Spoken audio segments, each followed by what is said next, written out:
Takže čaute ľudia, v tomto videu sa ideme pozrieť, ako zapojiť volant s pedálmi do Eurotracku Simulatoru 2. Podarí sa nám to uvidíte v tomto videu. Čaute ľudia, vítam vás do tohto videa. V tomto videu sa ideme pozrieť na tutoriál, ako si zapojiť volant s pedálmi na Eurotrack Simulator 2. Je to úplne naučké.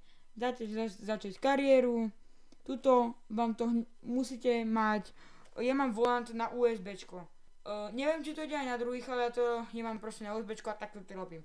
Takže pichnem si to do USB portu, tam kde to je na počítači, na bedne, dám ovládanie, dám volant a dám jednoduchú automatiku.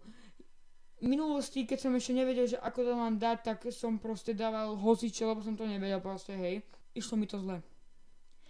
Nešlo mi to a proste to nereagovalo. Volant mi išiel, ale pedál mi nešlo, takže dám jednoduchú automatiku.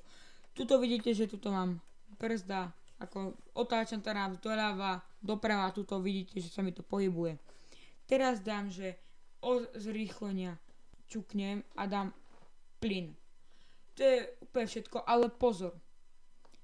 Neviem, či to je iba na mojom volante, ktorý sa volá Tours Master T80. Neviem, či to je iba na mojom, ale keď som si to tu spravil, tak ten kurzor na tej myške a pustím brzdu, tak mi ide dole, hej. Proste ťažšie sa tým ovláda, ale keď dám brzdu a budem sa s tou hrať, tak vidíte, tak teraz ideme, keď dám plyn, idem dopredu, keď dám brzdu, tak brzdím, keď dám ešte raz brzdu, idem dozadu. Vidíte, volant funguje, všetko ide ako má. Teraz keď dám F5, tak si tu dám mapu, takže ja si tu dám takúto, ale musím sa pozrieť, ako mám ísť von. Takže musím ísť tajto von.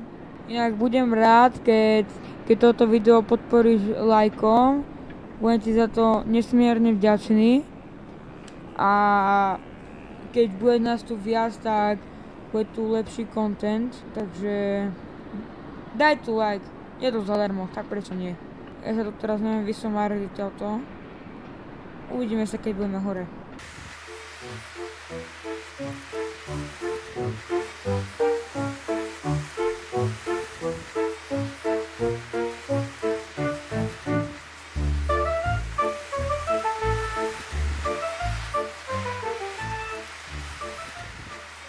Dobre, tak som teraz vonku a teraz pôjdem a hej, všetko ide ako má a musíte sa naučiť, lebo to je fakt ťažké. Už si iba pozrieť, že na ktorých tlačítkach máte nabindované čo chcete, ako môžete to mať aj spojku alebo premieňacie rýchlosti, ale to môžeme mať na inej hre.